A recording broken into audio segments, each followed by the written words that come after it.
नमस्कार. स्वयंपाकघर निलिमा किचनमध्ये तुमचं सर्वांचं खूप खूप स्वागत. तुम्हा सर्वांना स्वातंत्र्य दिनानिमित्ताने खूप खूप शुभेच्छा. आज आपण स्वातंत्र्य दिनानिमित्ताने अगदी परफेक्ट असं पौष्टिक चविष्ट तिरंगा कलराचे डिश कशी तयार करायचं ते आज आपण बघणार आहोत. चला आपण लाईस रेसिपीला सुरुवात करूया. सर्वात प्रथम आपण त्यासाठी लागणारा भात हा तयार करून घेणार आहोत. त्यासाठी तर 1.5 वाटी मी इथे बासमती तांदूळ घेतले. आपण कुठल्याही तांदूळाचा वापर केला तरी काही हरकत नाही. आपल्याकडे शिळा भात असेल त्याचा देखील आपण वापर करून घेतला तरी काही हरकत नाही. ह्या तांदूळाला मी 2 ते 3 पाण्याने स्वच्छ धुवून घेतले. त्यानंतर तांदूळ बुडेपर्यंत पाणी घालून याला आपण अर्धा तास आपण हा तांदूळ भिजवून घेणार आहोत. ह्या पद्धतीने आपण अगदी भरपूर पाणी घालून आता हा तांदूळ कमीत कमी अर्धा तास आपण भिजवून घेऊया. आता आपला अर्धा तास तांदूळ हा भिजून तयार झाला आहे. त्यानंतर साईडला भात बनवण्यासाठी इथे एक पॅन घेतले. पॅनमध्ये अगदी भरपूर असं आपण पाणी गरम करून घेणार आहोत. नेहमीपेक्षा आपण भाताला जेवढं पाणी लावतो त्याच्या दुप्पट पाणी आपण आता यामध्ये गरम करून घेऊया. त्यानंतर लगेच याच्यामध्ये चवीनुसार मीठ, लगेच आपण काही खडे मसाले घालणार आहोत. त्यामुळे जी आपण डिश बनवणार आहोत अगदी छान अशी चविष्ट अशी ती तयार होईल. चक्रफूल 2 ते 3 लवंग आणि 2 ते 3 काळे मिरे घातले. इथे तुम्ही तमालपत्र किंवा दालचिनीचा वापर, हिरवी विलायचीचा वापर केला तरी काही हरकत नाही. त्यानंतर आपला भात हा छान मोकळा तयार व्हायला पाहिजे, मऊसूत तयार व्हायला पाहिजे. त्यासाठी इथे मी 1 चमचा तेल घातलं आहे आणि अगदी छान पांढरं शुभ्र आणि थोडंसं चविष्ट असा आपला भात तयार व्हायला पाहिजे म्हणून मी इथं लिंबूचा रस आपण टाकून घेतला आहे. लय पाणी गरम झाल्यानंतर अर्धा तास भिजवून घेतलेला तांदूळ यामध्ये आपण आता टाकून घेऊया. आता मी संपूर्ण तांदूळ यामध्ये टाकून घेतला आहे. तांदूळ आपला टाकून झाल्यानंतर लयच याला व्यवस्थित मिक्स करून मंद आचेवरती छान 98% आपण शिजून घेणार आहोत. 2% अगदी थोडासा नॉर्मल कच्चा राहू द्यायचा. तो आपण ज्यावेळेस भात तयार करून घेणार आहोत त्यावेळेस पुन्हा तो शिजवून घेणार आहोत. तर आता आपण मंद आचेवरती छान याला आता कमीत कमी 95% आपण हा भात आता शिजवून घेणार आहोत. तर तुम्ही बघू शकाल थोड्या वेळानंतर अगदी परफेक्ट असा आपला आता भात हा शिजून तयार झाला आहे. तर ह्या पद्धतीने आपण आता हा भात शिजवून घ्यायचा अगदी परफेक्ट असा. त्याच्यातलं थोडंसं पाणी हे राहिलं ते आपण निथळून घेणार आहोत. अशा पद्धतीने आपला आता 95% किंवा 98% असा भात शिजून झाल्यानंतर लगेचच आपण याला पाण्यामध्ये न ठेवता लगेच त्याच्यातलं पाणी हे निथळून घेणार आहोत. जर पाण्यामध्येच आपण राहू दिला तर त्यामुळे तो पुन्हा ओव्हरकुक होऊ शकतो. चाळणीमध्ये आपण काढून घेतलं आहे आणि याला आपण आता अगदी मोकळा असं पसरून घ्यायचा. जेवढ्यात लवकर याच्यातलं जे वाफ असते आणि ते टेम्परेचर कमी झालं तर आपला अगदी दाणेदार असा भात हा तयार होईल.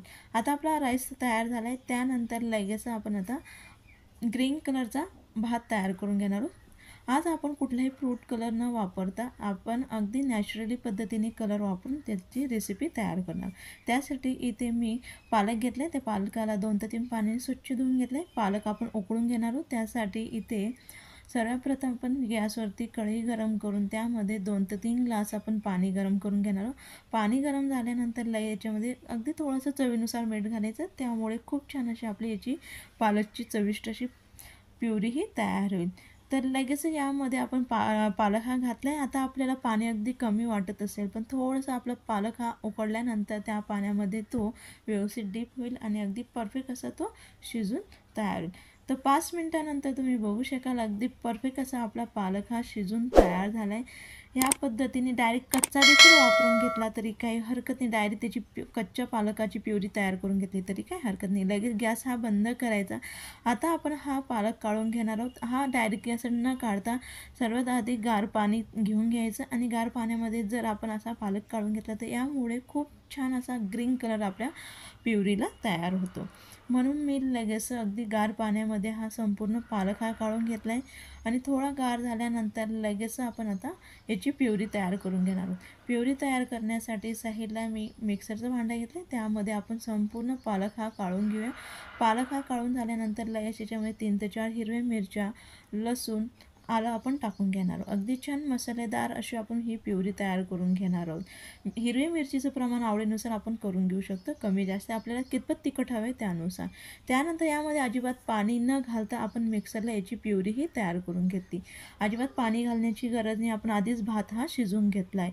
त्यानंतर लगेच आता आपण फोडणी देऊन घेऊया। फोडणी देण्यासाठी इथे कढई गरम करून घेतली, त्यामध्ये इथे आपण बटर, तूप किंवा तेल आपल्याला आवडत असेल त्याचा आपण याच्यात वापर करून घेऊ शकतो।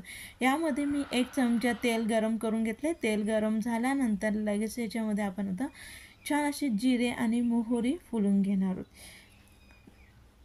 तर आता आपले जिरे आणि मोहरी फुलल्यानंतर लगेच जी आपण प्युरी तयार करून घेतली ती आपण यामध्ये टाकून घेणार आहोत। यामध्ये आपल्याला लाल तिखट, हळद, कुठल्याही मसाल्याची अजिबात वापरण्याची गरज नाही। आपण आलं, लसूण, हिरवी मिरचीचा आधीच वापर करून घेतला आहे, त्यामुळे छान चटपटीत अशी चव आपल्या ह्या भाताला येईल। तर आता संपूर्ण प्युरी आपण टाकून घेतली। ही प्युरी घातल्यानंतर लगेच मंद आचेवरती आपण आता हिला छान तेल सुटेपर्यंत परतून घेणार आहोत। यामध्ये आपण अगदी थोडंसं मीठ घालून याला व्यवस्थित मिक्स करून घेतले।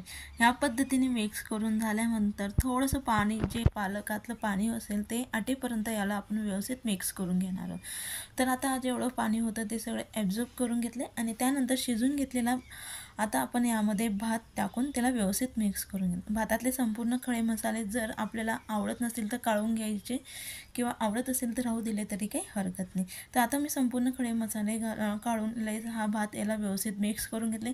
मंद आचेवरती आपण हलक्या हाताने याला व्यवस्थित मिक्स करायचे। जर आपण अगदी पटपट करून घेतले तर त्यामुळे जो भात आहे तो तुटण्याची शक्यता आहे। त्याला व्यवस्थित मिक्स करून घेतले। मिक्स करून झाल्यानंतर आपण झाकण ठेवून 2 मिनटं त्याला वाफवून घेतले। बघू शकाल अगदी छान असा आपला चटपटीत, चविष्ट, पौष्टिक असा आपला हा ग्रीन कलरचा भात तयार आहे। त्यानंतर लगेच आपण ऑरेंज कलर करण्यासाठी नॅचरली इथं मी गाजरचे अगदी बारीक तुकडे करून ते मिक्सरला फिरवून घेतले। आता आपल्या मिक्सरला गाजर बारीक झाल्यानंतरच आपण यामध्ये पुन्हा आणखी मध्यम आकाराचे 2 टोमॅटो घालणार आहोत। टमाटा देखील आपण आता याची प्युरी करून घेणार आहोत। अजिबात पाणी वगैरे न वापरता ह्या दोघांची आपण प्युरी तयार करून घेतली। अगदी सहज याची प्युरी ही तयार होते। बघू शकाल अगदी छान अशी आपली ऑरेंज कलरची प्युरी ही तयार झाली। चला आपण लगेच आता भाताला फोडणी देऊन घेऊया। त्यासाठी इथं पॅन गरम करून घेतला आहे। लगेच याच्यामध्ये तेल, बटर, तूप आवडीनुसार आपण गरम करून घ्यायचं। ते गरम झाल्यानंतर लगेच पुन्हा याच्यामध्ये आपण जिरे, मोहरी आपण टाकून घेणार आहोत। तर जिरे, मोहरी अगदी छान फुलल्यानंतर लगेच बारीक ठेचून घेतलेलं आलं आणि लसूण आपण यामध्ये, इथं आपण डायरेक्ट की आलं लसणाची पेस्ट वापरली तरी काही हरकत नाही। तर आलं लसूण देखील आपल्या तेलामध्ये छान परतून झाल्यानंतरच आपण जी प्युरी तयार करून घेतली ती संपूर्ण आपण यामध्ये टाकून घेऊया। तर आता आपण याला व्यवस्थित मिक्स करून घेऊया। हे व्यवस्थित मिक्स करून झाल्यानंतर लगेच याच्यामध्ये आपण चवीनुसार मीठ हे टाकून घेणार। भातामध्ये आपण मीठ टाकून शिजून घेतलं आहे म्हणून फक्त प्युरीला लागेल इतपतच आपण यामध्ये मीठ हे घालायचं। मीठ घातल्यामुळे आपली प्युरी ही आता छान अशी लवकर शिजून ती तयार होईल। तर आता या प्युरीतलं जेवढं पाणी आहे आणि तेल सुटेपर्यंत आपण आता हिला छान शिजून घेणार आहोत। तर यावरती आता आपण झाकण ठेवून मस्तपैकी आता तेल सुटेपर्यंत आपण ही प्युरी आपण शिजून घ्यायची। 2 ते 3 मिनटं आपण मंद आचेवरती छान तेल सुटेपर्यंत आपण हिला आता परतून घेतली। तर याच्यातलं जेवढं पाणी होतं ते देखील पूर्णपणे आटलं आहे, त्यामुळे आपला भात हा अजिबात पातळ होणार नाही आणि अगदी छान दाणेदार असा तो तयार होईल। तर याच्यामध्ये आपण लाल तिखट, अगदी थोडासा मी काळा गरम मसाला हा घातला आहे। इथं आपल्याला आवडीनुसार आपण मसाले हे टाकून घेऊ शकतो।